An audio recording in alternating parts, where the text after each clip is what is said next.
अल्केट्रीज़ झील San Francisco के साहिल से एक मील दौर वाक़े जज़ीरे पर बनाई गई थी, जिसे इंतहाई महफूज झील करार दिया जाता था और ख़याल किया जाता था कि वहाँ से फ़रार होना नामुमकिन है।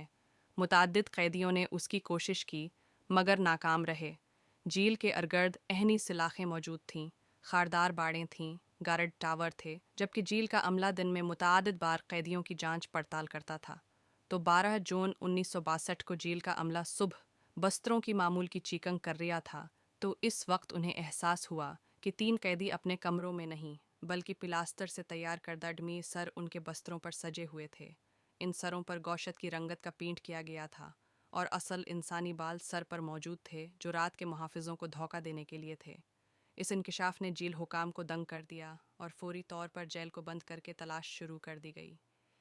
तहकीकात में मालूम हुआ कि ये तीनों कैदी 18 माह से फ़रार होने की तैयारी कर रहे थे और चमचों के ज़रिए दीवारों को खोद कर सरंग तैयार कर रहे थे। कमरों के ऊपर मौजूद एक छोटे सुराख को टूल्स और डिमी सर छिपाने के लिए इस्तेमाल किया गया। इन कैदियों ने दूसरी जंग अजीम में कैदियों को दिए गए रेन कोटस और काटन से एक आरजी कश्ती या राफ्ट तैयार की। फ़रार की रात पहले तो उन्होंने डिमी सर बस्तर पर इस तरह सजाए कि रात के मुहाफिजों को लगे वो तीनों अपनी जगह पर सो रहे हैं। इसके बाद ये तीनों अफराद सरंगों के ज़रिए पहले नीचे इस राहदारी में पहुँचे जहाँ से पानी वगैरह के पाइप गुज़र रहे थे, और वहाँ से एक शाफ्ट के ज़रिए झील की छत पर चले गए। वहाँ से नीचे उतरने के लिए उन्होंने एक पाइप के ज़रिए खारदार तारों को फलांगा और फिर अपनी आरजी किश्ती को पानियों में उतार दिया और झील से निकल गए।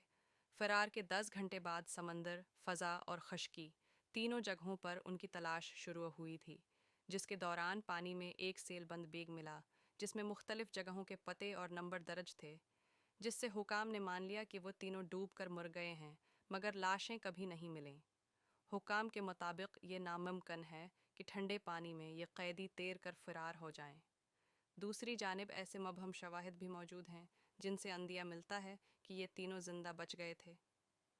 यूएस मार्शल सरूस के एक अहदेदार ने अमरीकी मीडिया को बताया था कि वो किश्ती और पेडल मुमकिना तौर पर झील के करीब एंजल आइलैंड पर मिल गए थे, जहां से पीरों के निशानात दूर जाते हुए नजर आए थे।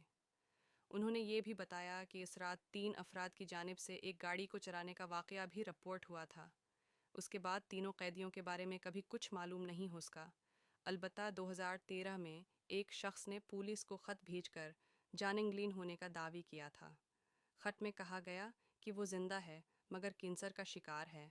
अगर इसका इलाज कराया जाए तो वो 1 साल जेल में गुजारने के लिए तैयार है।